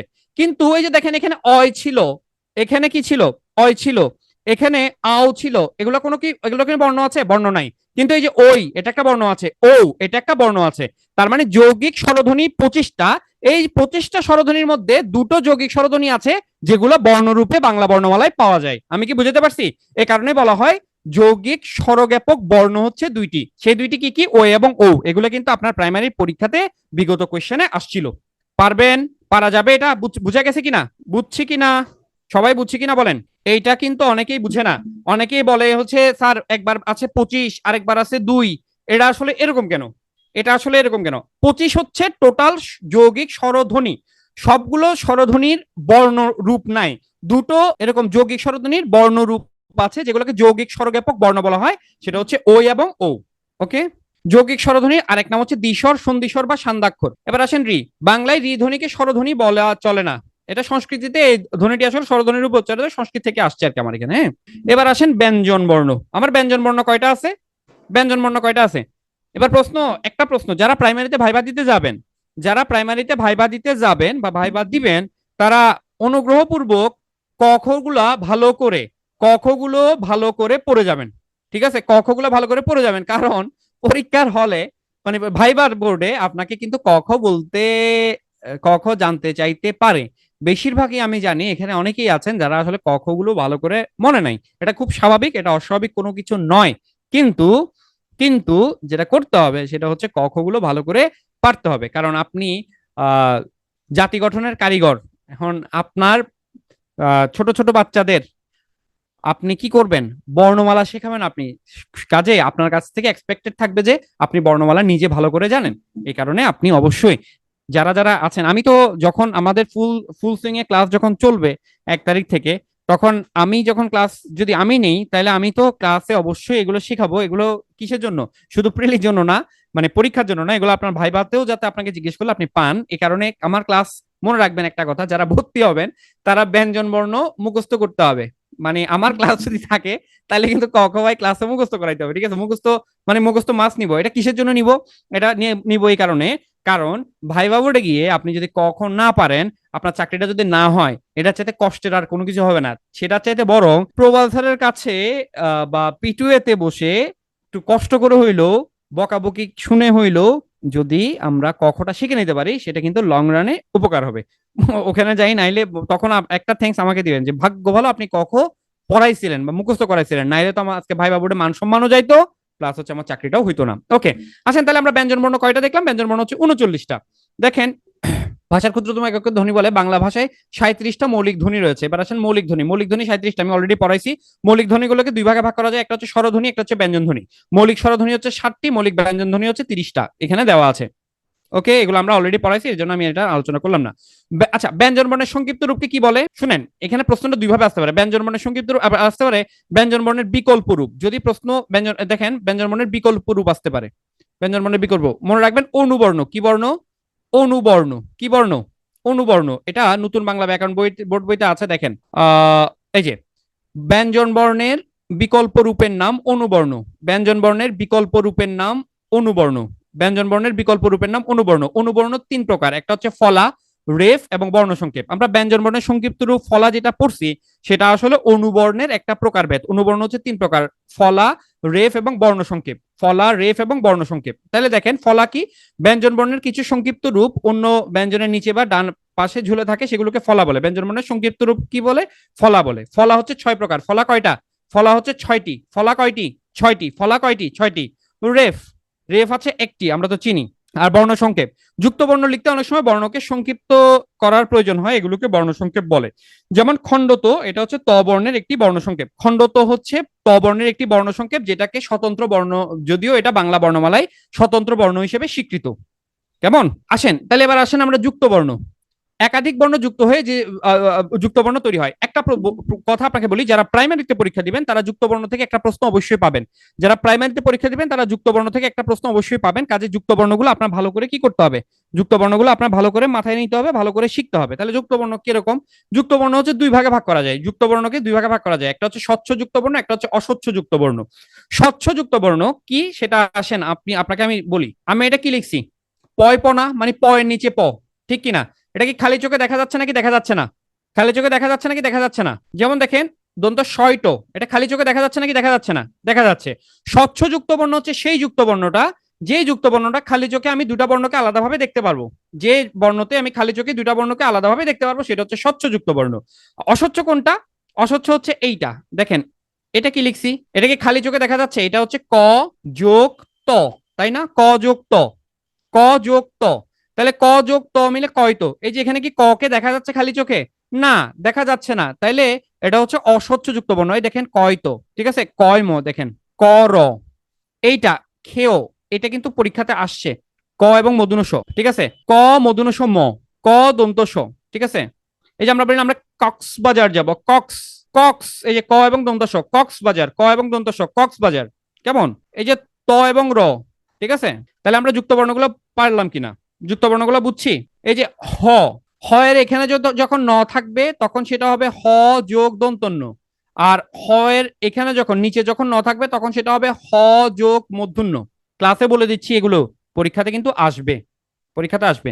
বাংলা বর্ণমালায় আবার কি আছে, একটা সংখ্যা বর্ণ আছে। সংখ্যা বর্ণ কি? 10টা। 0 থেকে 9 পর্যন্ত কয়টা হয়? 10টি হয় না? 0 থেকে 9, শূন্য সহ কাউন্ট করলে কয়টা হয়? 10টা। বাংলা বর্ণমালায় সংখ্যা নির্দেশের জন্য 10টি সংখ্যা বর্ণ আছে। কয়টা বর্ণ, সংখ্যা বর্ণ কয়টা? 10টা। বাংলা বর্ণমালায় সংখ্যা বর্ণ কয়টা? 10টা। বাংলা বর্ণমালায় সংখ্যা বর্ণ কয়টা? 10টা। ওকে, তাহলে আপনার কাছে আমার প্রশ্ন, আপনার কাছে সোফার যতটুকু করেছি তার মধ্যে আমার প্রশ্ন, প্রথম প্রশ্ন, ব্যঞ্জন বর্ণের বিকল্প রূপের নাম কি? ব্যঞ্জন বর্ণের বিকল্প রূপের নাম কি? ব্যঞ্জন বর্ণের বিকল্প রূপের নাম কি? সবাই উত্তর করবেন। ব্যঞ্জন বর্ণের বিকল্প রূপের নাম কি? অনুবর্ণ। অনুবর্ণ কত প্রকার? অনুবর্ণ কত প্রকার? 3 প্রকার। সে 3 প্রকার কি কি? সে 3 প্রকার কি কি? ফলা, রেফ এবং বর্ণ সংক্ষেপ। ফলা, রেফ এবং বর্ণ সংক্ষেপ। ফলা, রেফ এবং বর্ণ সংক্ষেপ, ঠিক আছে। ফলা, রেফ এবং বর্ণ সংক্ষেপ। ওকে, আচ্ছা। যুক্ত বর্ণ কত প্রকার? যুক্ত বর্ণ কত প্রকার? বর্ণ বানানে মূর্ধন্য হবে। যুক্ত বর্ণ কত প্রকার? 2 প্রকার। কি কি? স্বচ্ছ যুক্ত বর্ণ, অস্বচ্ছ যুক্ত বর্ণ। কি কি? স্বচ্ছ যুক্ত বর্ণ, অস্বচ্ছ যুক্ত বর্ণ। স্বচ্ছ হচ্ছে যেটা খালি চোখে দেখা যাবে, অস্বচ্ছ হচ্ছে যেটা খালি চোখে দেখা যাবে না। বাংলা বর্ণমালায় ফলা আছে কয়টি? বাংলা বর্ণমালায় ফলা আছে কয়টি? ফলা আছে 6টি। ফলা আছে 6টি। কার আছে কয়টি? কার কয়টা? কার কয়টা আছে? কার আছে 10টা। Brilliant, brilliant you are. সংখ্যা বর্ণ কয়টি? বাংলা বর্ণমালায় সংখ্যা বর্ণ কয়টি? বাংলা বর্ণমালায় সংখ্যা বর্ণ কয়টি? 10টি। বাংলা বর্ণমালায় সংখ্যা বর্ণ কয়টা? 10টা। Very good, very good. Bangla বর্ণমালায় যৌগিক স্বরজ্ঞাপক বর্ণ কয়টি? বাংলা বর্ণমালায় যৌগিক স্বরজ্ঞাপক বর্ণ, বর্ণ 2টা। কি কি? কি কি একটু লিখে ফেলি, এটা পরীক্ষাতে আসবে, পরীক্ষাতে আসবে, মাস্ট আসবে পরীক্ষাতে, কোনো না কোনো পরীক্ষাতে পাবেন এটা। বাংলা বর্ণমালায় যৌগিক স্বরজ্ঞাপক বর্ণ ও এবং ও, ও এবং ও। আর যৌগিক স্বরজ্ঞাপক ধ্বনি কয়টা? যৌগিক স্বরজ্ঞাপক ধ্বনি কয়টা? 25টা। ভেরি গুড, ভেরি গুড, 25টা। ব্রিলিয়ান্ট, 25টা। আচ্ছা, যৌগিক স্বরজ্ঞাপক ধ্বনি হচ্ছে 25টা। আমাকে এবার বলেন, আমাকে এবার বলবেন আপনারা, সেটা হচ্ছে মোটামুটি তো সবকিছু আলোচনা করে ফেললাম, তাই না? অক্ষর কত প্রকার বলেন তো? অক্ষর, অক্ষর কত প্রকার? 2 প্রকার। 2 প্রকার। Thank you so much, thank you so much. তাহলে আমাকে বলেন, আচ্ছা, আরেকটা লাস্ট প্রশ্ন আপনাদের কাছে, আমার লাস্ট প্রশ্ন। অর্ধ স্বরধ্বনি কয়টা? অর্ধ স্বরধ্বনি কয়টা? অর্ধ স্বরধ্বনি কয়টা? অর্ধ স্বরধ্বনি, অর্ধ স্বরধ্বনি বলছি। একটা কোনটা বলতেছেন আপনারা? একটা যেটা বলতেছেন ওটা এক্সাম্পলটা দেন তো কোনটা? একটা যারা বলতেছেন সেটা কোনটা? অর্ধ স্বরধ্বনি 4টা। একটা যারা বলতেছেন সেটা কোনটাকে মিন করছেন? মাত্রাহীন, এটাকে নীলিন বর্ণ বলছিলাম, মাত্রা নাই। আরে ভাই, ওইটা হচ্ছে অর্ধমাত্রা। রি হচ্ছে অর্ধমাত্রার স্বরবর্ণ। আমি বলছি অর্ধ স্বরধ্বনি, যে স্বরধ্বনিগুলোকে টেনে লম্বা করা যায় না, যে স্বরধ্বনিগুলোকে টেনে লম্বা করা যায় না, এরকম অর্ধ স্বরধ্বনি আছে 4টা। সে অর্ধ স্বরধ্বনি 4টা কি কি? অর্ধ স্বরধ্বনি 4টা কি কি? রস্বই, রস্যু, এ এবং ও। রস্বই, রস্যু, এ এবং ও, তাই না? বুঝছি কিনা? রি হচ্ছে অর্ধমাত্রার স্বরধ্বনি বর্ণ, সরি স্বরবর্ণ, অর্ধমাত্রার স্বরবর্ণ। রি হচ্ছে অর্ধমাত্রার স্বরবর্ণ একটা।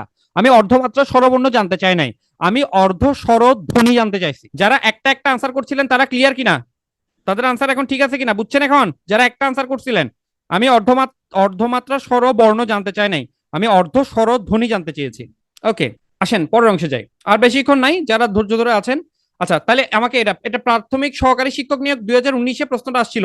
পক্ষী শব্দে, এই যে একটু আগে দেখাইলাম, এটার মধ্যে কোন কোন যুক্তবর্ণ আছে? এটার মধ্যে কোন কোন যুক্তবর্ণটা আছে? সবাই আনসার করেন। কত নম্বর অপশন? কত অপশন? কত কারেক্ট? অপশন 4 কারেক্ট, তাই না? আপনাদেরকে আমি একটা কথা বলেছি না, এগুলো পরীক্ষাতে আসবে যুক্তবর্ণ। এই দেখেন যুক্তবর্ণ, এটা কিন্তু 19-এ প্রশ্ন, 19-এর পরীক্ষাতে কিন্তু আসছে, এটা 19-এর পরীক্ষাতে এটা আসছে।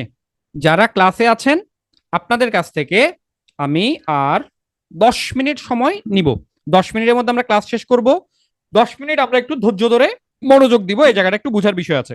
ওকে, ক থেকে ম পর্যন্ত 25টা বর্ণ উচ্চারণের সময় জিভের কোনো না কোনো অংশের সঙ্গে কারো না কারোর সাথে স্পর্শ ঘটে, অর্থাৎ জিভের কোনো না কোনো অংশের সাথে, অর্থাৎ জিভের সাথে হয় কণ্ঠ বা তালু বা মূর্ধ বা দন্ত, কারো না কারোর কি স্পর্শ ঘটবে, এই কারণে স্পর্শ বর্ণ বলা হয়। স্পর্শ বর্ণ কয়টা? 25টা। কয়টা? 25টা, ক থেকে ম পর্যন্ত। উচ্চারণের স্থান অনুযায়ী এই 25টা বর্ণকে 5 ভাগে ভাগ করা যায়। একটা হচ্ছে জিহ্বাতে, জিহ্বামূলীয় বা কণ্ঠধ্বনি, একটা হচ্ছে তালব্য ধ্বনি, একটা হচ্ছে মূর্ধন্য ধ্বনি, দন্ত ধ্বনি, ওষ্ঠধ্বনি। একটা প্রশ্ন পরীক্ষাতে প্রায়শ আসে, বাংলাদেশের শিশুরা প্রথম প্রথম কোন ধ্বনিটা শিখে? উত্তর হচ্ছে অষ্টধ্বনি। বাংলাদেশের শিশুরা প্রথম অষ্টধ্বনি শিখে, কারণ অষ্টধ্বনিতে বর্ণ কোনটা আছে, কয়টা আছে? আমরা বাবা ডাকি, জন্মের পর বাবাকে ডাকি বা মাকে ডাকি, ব, ম, কোথায় আছে এটা? অষ্টধ্বনিতে আছে না? অষ্ট। তাইলে বাংলাদেশের শিশুরা সর্বপ্রথম কোন ধ্বনি শিখে? অষ্টধ্বনি শিখে, কারণ বাংলাদেশের শিশুরা সাধারণত জন্মের পর কাকে ডাকে? মাকে ডাকে বা বাবাকে ডাকে। ঠিক আছে, ওকে। কণ্ঠধ্বনি কি?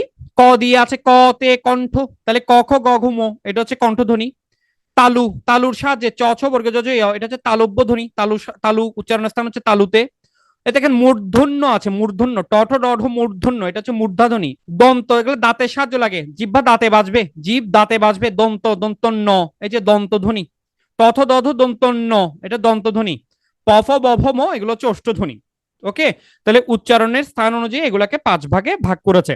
ওকে, এখন এখানের মধ্যে একটা বিষয় আছে যেটাতে প্রায়শ পরীক্ষাতে আমরা ভুল করি, যার মধ্যে একটা হচ্ছে অঘোষ আর একটা হচ্ছে ঘোষ। মনে রাখবেন, এই যে 25টা বর্ণ শিখলাম আমরা, এই 25টা বর্ণের মধ্যে এগুলাকে আমরা ভাগ করব এভাবে করে, এটা প্রথম, এটা দ্বিতীয়, এটা তৃতীয়, এটা চতুর্থ, এটা পঞ্চম। মনে রাখবেন, ফার্স্ট এবং সেকেন্ড ক্লাসের মানুষ যারা, সোসাইটির ভালো মানুষ, যাদেরকে আমরা ভালো মানুষ মানে সৎ মানুষ বলি, তারা হচ্ছে ফার্স্ট এবং সেকেন্ড ক্লাস। মানে হচ্ছে যে ভালোর দিক থেকে, এটা অন্য কোনো দিক ক্রাইটেরিয়ার দিক থেকে না, সৎ চরিত্রের দিক থেকে ফার্স্ট ক্লাস লোক বলি না আমরা, ফার্স্ট ক্লাস লোক। এটা প্রথম এবং দ্বিতীয়, এটা মনে রাখার সাথে আমরা মনে রাখবো, প্রথম এবং দ্বিতীয় যারা হয় তারা সৎ থাকে, হ্যাঁ, তার মানে তারা ঘুষ খায় না। অ ঘুষ, তার মানে হচ্ছে সমান অঘোষ। অঘোষ কারা হয়? প্রথম এবং দ্বিতীয়তে যারা থাকে তারা অঘোষ হয়। তার মানে প্রথম এবং দ্বিতীয় কারা? ক খ প্রথম দ্বিতীয়, চ ছ প্রথম দ্বিতীয়, ট ঠ প্রথম দ্বিতীয়, ত থ প্রথম দ্বিতীয়। প্রথম এবং দ্বিতীয়তে যারা থাকে তারা কি খায় না? ঘুষ খায় না, তার মানে তারা হচ্ছে অঘোষ। আর থার্ড ক্লাস লোক যারা, মানে 3 থেকে পরবর্তী শ্রেণী যারা আছে, তারা কি খায়? ঘুষ খায়, তার মানে তারা হচ্ছে ঘোষ। ওকে, তাইলে আমাকে বলেন তো, ডটা ঘোষ ধ্বনি না অঘোষ ধ্বনি? যারা ক্লাসে আছেন তারা বলেন, ডটা কি ঘোষ না অঘোষ? ডটা কি ঘোষ না অঘোষ? ডটা কি ঘোষ না অঘোষ? ঘোষ। Very good. কেন ঘোষ? ওই যে বললাম, এটা কোথায় আছে? তৃতীয়তে আছে। এখন বলা হচ্ছে ঘোষ আর অঘোষ জিনিসটা কি? যে সকল স্বরধ্বনি উচ্চারণের সময় স্বরতন্ত্রী, স্বরতন্ত্রী, এখানে ঘোষ আর অঘোষ আমরা নির্ণয় করব স্বরতন্ত্রী উচ্চারণ এবং স্বরতন্ত্রী অনুরিত হওয়া না হওয়া নিয়ে। যে সকল বর্ণ উচ্চারণের সময় স্বরতন্ত্রী অনুরিত হয় না তাকে অঘোষ বলে, আর যেগুলোতে হয় সেগুলোকে ঘোষ। এখন স্বরতন্ত্রী আপনি উচ্চারণ করে করে তো পরীক্ষার হলে আর দেখবেন না ভাই, কিরে আমার স্বরতন্ত্রী কি অনুরিত হচ্ছে নাকি হচ্ছে না। এভাবে তো আসলে পরীক্ষার হলে বসে বোঝা কঠিন। এই কারণে আমরা এই চার্ট থেকে শিখবো, এই চার্ট থেকে শিখবো। তাইলে আমার পরের প্রশ্ন, ফ, এটা ঘোষ না অঘোষ? ফটা কি ঘোষ না অঘোষ? প্রথম এবং দ্বিতীয় শ্রেণী, প ফ প্রথম দ্বিতীয়ের মধ্যে পড়ছে। প্রথম এবং দ্বিতীয় শ্রেণী ঘুষ খায় না, তার মানে অঘোষ। ঘুষ খায় না মানে অঘোষ, ঘুষ খায় না। প্রথম দ্বিতীয় শ্রেণী ঘুষ খায় না, তাহলে ফ প্রথম এবং দ্বিতীয়ের মধ্যে পড়ছে না, সে তো ঘুষ খায় না। প্রথম দ্বিতীয় কি খায়? অঘোষ মানে নঘোষ, মানে মানে ঘুষ খায় না আর কি। না ঘোষ মানে ঘুষ খায় না, না যোগ ঘুষ সমান অঘোষ, না যোগ ঘুষ সমান অঘোষ। তাহলে ফটা কি হবে? ঘোষ না অঘোষ? অঘোষ। ফটা কি হবে? ফটা কি হবে? অঘোষ হবে না? আবার বলছি খেয়াল করেন, আবার বলছি খেয়াল করেন, এই যে প্রথম, প্রথম মানে ক চ ট ত প, এটা হচ্ছে প্রথম। খ ছ ঠ থ, এটা যেটা আছে এটা হচ্ছে দ্বিতীয়। এই যে প্রথম এবং দ্বিতীয় শ্রেণী, প্রথম এবং দ্বিতীয় শ্রেণী এরা ঘুষ খায় না, তার মানে অঘোষ। অঘোষ, ঘুষ না খাওয়া মানে অঘোষ। ঠিক আছে, তাহলে আপনাকে যদি বলি ঝ ঘোষ না অঘোষ, বলেন ঝ ঘোষ না অঘোষ? ঝ ঘোষ না অঘোষ? ঝটা ঘোষ নাকি অঘোষ? ঘোষ। কারণ ঝ কততে আছে? চ ছ বর্গীয় জ ঝ 4 নম্বরে আছে না? ঝ এর অবস্থান কত? 4। প্রথম দুইটার পরে যা আছে এরা তো কি খাবে? ঘুষ খাবে, তার মানে এরা কি? এরা কি ঘোষ? এরা কি ঘোষ? প্রথম দুইটা তারা কি খাবে না? ঘুষ খাবে না। চ আর ছ এরা কি হচ্ছে? এরা হচ্ছে অঘোষ। এরপর দেখেন এখানে পঞ্চম কলামে যেটা আছে, এই যে পঞ্চম কলামে যেটা আছে না, উম, এও, মূর্ধন্য, দন্তন্য, ম, এরা উচ্চারণের জন্য, এই 5টা বর্ণ উচ্চারণের জন্য নাকের সাহায্য দরকার হয়। এজন্য এদেরকে বলা হয় নাসিক্য ধ্বনি। এরা উচ্চারণের জন্য নাকের সাহায্য দরকার হয়, এই কারণে এদেরকে বলা হয় নাসিক্য ধ্বনি। নাসিক্য ধ্বনি কোনগুলা? উম, এও, মূর্ধন্য, দন্তন্য, ম, এগুলো হচ্ছে নাসিক্য ধ্বনি। তাহলে বলেন স্পর্শ ধ্বনি কত থেকে কত? স্পর্শ ধ্বনি কত থেকে কত বলেন তো? ক থেকে ম। নাসিক্য ধ্বনি কয়টা? নাসিক্য কয়টা বলেন তো? নাসিক্য কয়টা? 5টা। নাসিক্য হচ্ছে 5টা, আমরা দেখছি। নাসিক্য 5টা আমরা দেখছি, কেমন? ওকে, এবার মনে করেন কম্পোজাত ধ্বনি। যে ধ্বনি উচ্চারণের সময় একাধিকবার আপনার কি করবে? দন্তমূলে আঘাত করবে, একাধিকবার দন্তমূলে আঘাত করে বায়ু প্রবাহতে বাধা সৃষ্টি করবে, সেটাকে বলা হচ্ছে কম্পনজাত ধ্বনি। এত কিছু মনে রাখার দরকার নাই, শুধু একটা কথা মনে রাখবো, কম্পনজাত ধ্বনি হচ্ছে র, বশূন্য র হচ্ছে কম্পনজাত ধ্বনি, এটা মনে রাখবো। বশূন্য র হচ্ছে কম্পনজাত ধ্বনি। কম্পনজাত ধ্বনি কয়টা? যে ধ্বনি উচ্চারণকালে জীব একাধিকবার দন্তমূলে আঘাত করবে, দাঁতের মূলে আঘাত করবে একাধিকবার, একবার না একাধিকবার, সেটাকে কম্পনজাত ধ্বনি বলবে। কম্পনজাত ধ্বনি হচ্ছে কি? বশূন্য র হচ্ছে কম্পনজাত ধ্বনি। তারণজাত ধ্বনি, এবার আসেন তারণজাত ধ্বনি। ঠিক আছে, এবার আসেন কি, আচ্ছা কম্পনজাতে আমি বললাম জীব দন্তমূলে কয়বার আঘাত করবে। কম্পনজাতে জীব দন্তমূলে কয়বার আঘাত করবে? একাধিকবার। কয়বার? একবার না একাধিকবার। কয়বার? একাধিকবার। আর তারণজাতে একবার। তারণজাতে কয়বার করবে আঘাত? একবার করবে। তারণজাত ধ্বনি হচ্ছে দুইটা, ডশূন্য র ঢশূন্য র, দুইটা, ডশূন্য র এবং ঢশূন্য র, দুইটা। আচ্ছা, কম্পনজাত এবং তারণজাতের মধ্যে পার্থক্যটা বুঝছি। কম্পনজাতে কম্পনজাতে একাধিকবার, কম্পনজাতে একাধিকবার কি করবে? জীব দন্তমূলে আঘাত করবে। কিন্তু তারণজাতে কয়বার? একবার আঘাত করবে। তারণজাতে কয়বার আঘাত করবে? একবার আঘাত করবে। এবার পার্শ্বিক ধ্বনি। পার্শ্বিক ধ্বনি জিনিসটা কি? যে ধ্বনি উচ্চারণের সময় আমার দুই পাশ দিয়ে, ঠিক আছে, দুই পাশ দিয়ে যে ধ্বনি উচ্চারণকালে, হ্যাঁ, জীবের অগ্রমূল হচ্ছে দন্তমূল স্পর্শ করে বাতাস জীবের দুই দিক দিয়ে প্রবাহিত হবে। জীবের দুই পাশ দিয়ে যখন বাতাস প্রবাহিত হয় তখন সেটাকে পার্শ্বিক, পাশ দেখেন, পার্শ্বিক মানে পাশ দিয়ে, কয় পাশ দিয়ে? দুই পাশ দিয়ে, সেটা হচ্ছে পার্শ্বিক ধ্বনি হচ্ছে ল। ল উচ্চারণের সময়, ল উচ্চারণের সময়, হ্যাঁ, তাল, ল উচ্চারণের সময় দেখবেন বাতাস জীবের দুই পাশ দিয়ে বের হয়। হ্যাঁ, পার্শ্বিক ধ্বনি বলতে হচ্ছে ল কে বুঝাবো। উষ্ম শীষ, উষ্মধ্বনি শীষ ধ্বনি, উষ্মধ্বনি শীষ ধ্বনি, ঠিক আছে।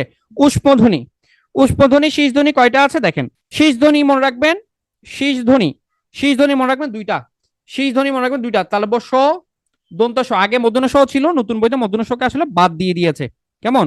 আর শীষ ধ্বনি হচ্ছে দুইটা। উষ্মধ্বনির ক্ষেত্রে এটার সাথে হ যুক্ত হবে, হ, ঠিক আছে, হ যুক্ত হবে। আচ্ছা, পরাশ্রয়ী ধ্বনি কয়টা বলেন তো? পরাশ্রয়ী, পরাশ্রয়ী কয়টা বলেন তো? পরাশ্রয়ী কয়টা? আমার পরাশ্রয়ী বর্ণ কয়টা আছে? পরাশ্রয়ী বর্ণ কয়টা আছে? পরাশ্রয়ী বর্ণ, পরাশ্রয়ী বর্ণ হচ্ছে তিনটা, যেগুলো অন্যের আশ্রয় চলে। অনুস্বার, বিসর্গ এবং চন্দ্রবিন্দু, পরাশ্রয়ী, পরাশ্রয়ী, ঠিক আছে। এখানে ছক আকারে দেওয়া আছে সব, চাইলে আপনারা দেখে নিতে পারেন। পরাশ্রয়ী বর্ণ এখানে। অন্তস্থ বর্ণ হচ্ছে চারটা, অন্তস্থ জ, র, ল এবং ব, এই চারটাকে অন্তস্থ বর্ণ বলা হয়। অন্তস্থ জ, র, ল এবং ব, এই চারটাকে অন্তস্থ বর্ণ বলা হয়। ওকে, আমরা এগুলো দেখছি, এগুলো আমরা দেখেছি। ঘোষ অঘোষ তো আমরা এখান থেকে পড়ছি। আচ্ছা, আমাকে বলেন তো তাইলে এখানে যারা এতক্ষণ যারা পড়ছেন, ধটা ঘোষ নাকি অঘোষ? ধ ঘোষ নাকি অঘোষ? বলেন, ধটা ঘোষ না অঘোষ? ঘোষ, এই তো, ব্রিলিয়ান্ট। ধটা কি? ঘোষ। আচ্ছা, এটা ছাড়াও আর ঘোষ কি আছে দেখেন। মন, লর, মন লর, উমহ, মন লর উমহ, এগুলো হচ্ছে ঘোষ। তালবস্য দন্তস, এগুলো হচ্ছে অঘোষ। তালবস্য দন্তস, এগুলো হচ্ছে অঘোষ, এগুলোর পাশাপাশি আর কি। আচ্ছা, এখন অল্প প্রাণ এবং মহাপ্রাণ। অল্প প্রাণ মহাপ্রাণটা কিছুই না। অল্প প্রাণ মহাপ্রাণ আপনি এখন বললে এখনই শিখে ফেলতে পারবেন। অল্প প্রাণ মানে হচ্ছে ভাই যেটাতে বাতাস কম দিব, মহাপ্রাণ মানে যেটাতে বাতাস বেশি দিব। ক, এটা অল্প প্রাণ না মহাপ্রাণ? ও, বাতাস অল্প লাগছে, জোর অল্প দিতে হয়েছে। এই অল্প প্রাণ মহাপ্রাণ কেমন মনে থাকবে না? এ কি কথা বলে? ক, বাতাস কম দিছি, অল্প প্রাণ। খ, বাতাস বেশি দিছি, মহাপ্রাণ। গ, বাতাস কম দিছি, অল্প প্রাণ। ঘ, বাতাস বেশি দিছি, মহাপ্রাণ। ট, অল্প দিছি, অল্প প্রাণ। ঠ, বেশি দিছি, মহাপ্রাণ। এভাবে, ঠিক আছে। ত হচ্ছে খণ্ডত হচ্ছে ত এর হসন্ত রূপ। ওকে, এখানে এক নজরে কিছু প্রশ্ন দিয়েছি। আজকে আমার আলোচনা আমি আর বাড়াবো না, কারণ আজকে আর আলোচনা বাড়াইলে আপনার মাথায় অনেক কিছুই থাকবে না। যতটুকু আলোচনা করছি এতটুকু কিন্তু অনেক গুরুত্বপূর্ণ আলোচনা হয়েছে। এখন আমাকে একটু বলেন, বাংলা ভাষায় বর্ণমালা কয়টা আছে? বাংলা ভাষায় বর্ণমালা কয়টা আছে? উত্তর করেন, দ্রুত উত্তর করবেন। এটা বর্ণমালা কয়টা? এটা যারা ভুল করবেন তাদের আর রক্ষা নাই, কিন্তু বকাবকি করবো। কয়টা আছে বর্ণমালা? কয়টা? বর্ণমালা হচ্ছে একটা, বাংলা বর্ণমালা। মোট বর্ণ কয়টা আছে? 50টা। বাংলা ভাষায় মৌলিক ধ্বনি, মৌলিক ধ্বনি কয়টা আছে বলেন তো? ধ্বনি কয়টা? টোটাল ধ্বনি কয়টা বলছিলাম? ধ্বনি কয়টা? আরে স্বরধ্বনি 7টা, বলে 7টা। স্বরধ্বনি বলে নাই তো, মৌলিক ধ্বনি বলছে। মৌলিক ধ্বনি কয়টা? মৌলিক ধ্বনি কয়টা? মৌলিক ধ্বনি হচ্ছে 37টা, এর মধ্যে 7টা হচ্ছে স্বরধ্বনি, 30টা হচ্ছে ব্যঞ্জন ধ্বনি। বাংলা ভাষায় বর্ণ কয়টা? মোট বর্ণ হচ্ছে 50টা, এটা তো আমরা জানি। স্বরবর্ণ কয়টা? 11টা। স্বরবর্ণ কয়টা? 11টা। মৌলিক স্বরধ্বনি কয়টা? এতক্ষণ আসছে যারা আনসার করছেন, মৌলিক স্বরধ্বনি কয়টা? মৌলিক স্বরধ্বনি কয়টা? 7টা। বাংলা বর্ণমালায় ব্যঞ্জন বর্ণ কয়টা? বাংলা বর্ণমালায় ব্যঞ্জন বর্ণ কয়টা? 39টা। মৌলিক ব্যঞ্জন ধ্বনি কয়টা? মৌলিক ব্যঞ্জন ধ্বনি কয়টা বলেন তো? মৌলিক ব্যঞ্জন ধ্বনি কয়টা? 30টা। মৌলিক ব্যঞ্জন ধ্বনি কয়টা? 30টা। স্বরবর্ণের সংক্ষিপ্ত রূপকে কি বলে? স্বরবর্ণের সংক্ষিপ্ত রূপকে কি বলে? স্বরবর্ণের সংক্ষিপ্ত রূপকে কি বলে? কার বলে। কার কয়টা আছে? স্বরবর্ণের সংক্ষিপ্ত রূপ বা কার কয়টা আছে? কার বলে। কার কয়টা আছে? কার আছে 10টা। একটা বর্ণের কার নাই, সেটা হচ্ছে অ, যেটাকে বলা হয় নীলিন বর্ণ, যেটাকে বলা হয় নীলিন বর্ণ। ব্যঞ্জন বর্ণের সংক্ষিপ্ত রূপ ফলা, আর বিকল্প রূপ অনুবর্ণ, ঠিক আছে। স্বরবর্ণের সংক্ষিপ্ত রূপ হয় না কোনটা, একটা বর্ণের, সেটা হচ্ছে স্বর, ঠিক আছে। ওকে। আর যারা ক্লাস করেছেন তারা বলেন ক্লাসের পড়া অন্তত 60% ক্লাসে মনে থাকবে কিনা, ক্লাসের পড়া 60% ক্লাসে শেষ হলো কিনা, পারবেন কিনা? পারা যাবে। আমরা কনসিস্টেন্সি কনসিস্টেন্সি রেখে জাস্ট কি করতে হবে, যারা পিটুয়েতে ভর্তি হবেন চিন্তা করছেন বা ভর্তি হয়েছেন অলরেডি, তাদেরকে একটা কথাই বলবো, কনসিস্টেন্সি রেখে জাস্ট ক্লাসগুলো করে যাবেন। কনসিস্টেন্সি রেখে জাস্ট ক্লাসগুলো করে যাবেন, দেখবেন আপনার পড়া ক্লাসে আসলে কি হয়ে যাবে, গুছানো হয়ে যাবে, ঠিক আছে। ওকে। আচ্ছা, শিক্ষা ক্যাডারে কি এর মধ্যে আর সার্কুলার আসবে ভাই? বাংলা শিক্ষা ক্যাডারের ইয়া তো চলে গেছে, সহসা কি আর ক্যাডার আসবে সাবজেক্টিভের জন্য? আমি যেটা বলবো মেহেদি হাসান ভাই, আমি যেটা বলবো, আহ, আপনি যদি বাংলার ইয়ে হয়ে থাকেন, আপনি আসলে একাডেমিকে যা পড়ছেন বেসিক্যালি ওগুলো ওখান থেকে আসলে আপনি সিংহভাগ প্রশ্ন পাবেন, ঠিক আছে।